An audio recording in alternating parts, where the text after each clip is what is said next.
Hi കൂട്ടുകാരെ, ഞാൻ ഇന്ന് ഒരു കോളിഫ്ലവറിൽ ഗോപി നമ്മൾ ഹോട്ടലിലൊക്കെ വാങ്ങിച്ച് കഴിക്കണ കറിയാണ്. അത് ഞാൻ ഇന്ന് വീട്ടിലുണ്ടാക്കാൻ പോകും. കോൺഫ്ലവർ ഇഞ്ചി, വെളുത്തുള്ളി ചതച്ചതാണ്, കുരുമുളക് പൊടി, ഇതെല്ലാം കൂടെ നമ്മളത് മിക്സ് ചെയ്യുക. ഒരു 3 മിനിറ്റ് നമ്മൾ ഫ്രിഡ്ജിൽ വെച്ചിരിക്കുക. അതിനുശേഷം നമ്മളത് പൊരിക്കും. നമ്മളത് മുക്കി പൊരിക്കാൻ വേണ്ടിയിട്ടുള്ള മാവ് ഇവിടെ കലക്കുന്നത് കുറച്ച് മൈദ മാവാണ്. കോൺഫ്ലവർ നമ്മളിതാ കുറച്ചേ എടുക്കുന്നുള്ളൂ. ഉപ്പ്, ഓയിൽ,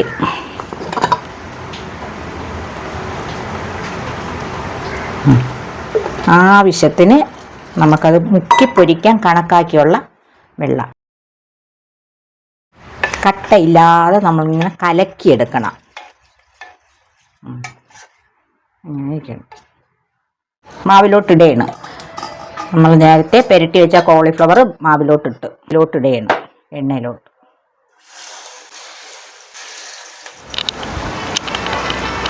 കോളിഫ്ലവർ ഈ ഒരു പരുവാകുമ്പോൾ നമ്മളത് കോരണം.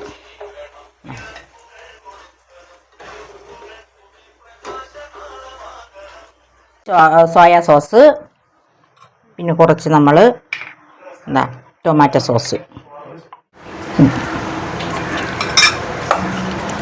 കോൺഫ്ലവർ, ഇതെല്ലാം കൂടെ ഇട്ടൊന്ന് മിക്സ് ചെയ്യുക. ഇച്ചിരി വെള്ളം,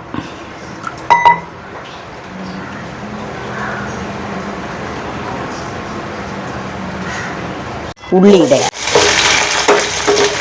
ഇത് വയ്ക്കുമ്പോൾ നമ്മൾ സവാള ഉള്ളി ഇതേ രീതിക്ക് തന്നെ കട്ട് ചെയ്യണം. ഈ ഒരു പരുവത്തിലാണ് നമുക്ക് സവാള എടുക്കേണ്ടത്. 2 പച്ചമുളകും ഇട്ടിട്ടുണ്ട്. ആ സവാളയുടെ കൂടെ നമ്മൾ 2 ക്യാപ്സിക്കം കൂടെ ഇട്ടിട്ടുണ്ട്. ഈ വെളുത്തുള്ളി ചതച്ചത്, കുരുമുളക് ഇടണം.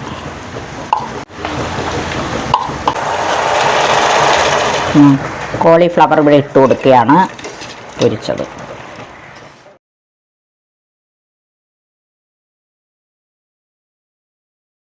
ഗോബി മഞ്ചൂരി റെഡി ആയിട്ടുണ്ട്. ചപ്പാത്തിയുടെ കൂടെ കഴിക്കാനാണ്. നമുക്ക് കുറച്ച് കോളിഫ്ലവറും ഒരു ക്യാപ്സിക്കൊക്കെ ഉണ്ടെങ്കിൽ നമുക്ക് വീട്ടിൽ തന്നെ ഇത് ഉണ്ടാക്കിയെടുക്കാം. നമ്മൾ സാധാരണ ഹോട്ടലിലൊക്കെ പോയാണ് ഇത് കഴിക്കണത്. അതുകൊണ്ട് നമുക്ക് വീട്ടിലൊക്കെ ഉണ്ടാക്കി കഴിക്കാം. എല്ലാതും ട്രൈ ചെയ്യണം, എല്ലാവരും ഇത് ഉണ്ടാക്കി നോക്കണം, എനിക്ക് സപ്പോർട്ടും തരണം. Okay, by.